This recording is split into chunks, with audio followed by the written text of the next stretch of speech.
फतेहपुर कल्याणपुर थाना व औंध थाना पुलिस की संयुक्त कार्यवाही में एक इनामी अपराधी फिरोज पुत्र मोहम्मद अनीस है, जो रहने वाला थाना करारी जनपद कौशाम्बी का है, जिस पर करीब 1.5 दर्जन से ज्यादा मुकदमे पंजीकृत हैं। उसके साथ मुठभेड़ हुई है। मुठभेड़ में उसके पैर में गोली लगी है। पूर्व में इसका एक साथी, जो इसके साथ मिलकर जहरखुरानी की घटना को अंजाम देता था, कल्याणपुर पुलिस ने पहले ही जेल भेज दिया है।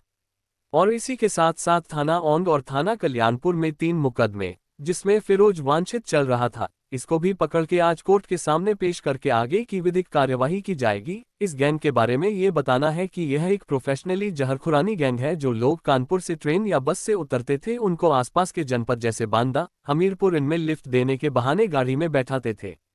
गाड़ी में बैठाने के बाद उनके पास जो दवाएं होती हैं जिससे नींद आती है, वह किसी न किसी माध्यम से पिलाकर उनको बेहोश कर देते हैं। उनके पास जो मोबाइल फोन है या उनके पास पर्स में पैसे हैं, उसको चोरी कर लेते थे। ये भी बताया है कि जब भी आदमी इनके साथ गाड़ी में बैठता था, उसका किसी न किसी तरह से उसका पासकोड या ओपी का जो कोड होता है वह भी देख लिया करते थे, और उसका जब मोबाइल चोरी करके प्राप्त कर लेते थे तो उसके बाद अलग अलग जनसेवा केंद्रों में उसके मोबाइल के माध्यम से ओपी ट्रांजैक्शन करके अपने अकाउंट में पैसे भी मंगा लिया करते थे।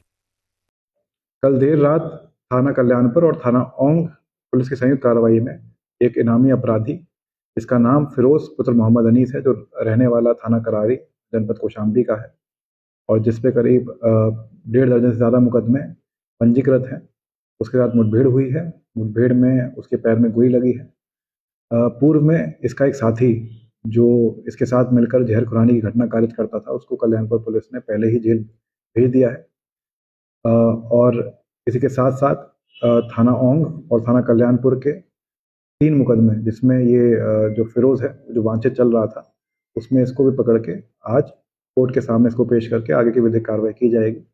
इस गैंग के बारे में ये बताना है कि एक प्रोफेशनली जहरखुरानी गैंग था, जो कानपुर से लोग जो ट्रेन या बस से उतरते थे, उनको आसपास के जनपदों जैसे बांदा, हमीरपुर, इनमें लिफ्ट देने के बहाने गाड़ी में बैठाते थे। गाड़ी में बैठाने के बाद उनको जो दवाइयाँ होती हैं जिससे नींद आती है, वो किसी न किसी माध्यम से पिलाकर उनको जब वो बेहोश हालत में हो जाते थे, उनके पास जो मोबाइल फ़ोन है या उनके पास पर्स में पैसे हैं, उसको चोरी कर लेते थे। ये यही बताया है कि जब जो भी आदमी इनके साथ गाड़ी में बैठता था, उसका किसी न किसी तरह से उसका पासकोड या यूपीआई का जो कोड होता है, वो भी देख लिया करते थे। और उसका जब मोबाइल जब चोरी करके प्राप्त कर लेते थे, तो उसके बाद अलग-अलग जनसेवा केंद्रों में ये उसके मोबाइल के माध्यम से यूपीआई ट्रांज़ैक्शन करके अपने अकाउंट में पैसे भी मंगा लिया करते थे।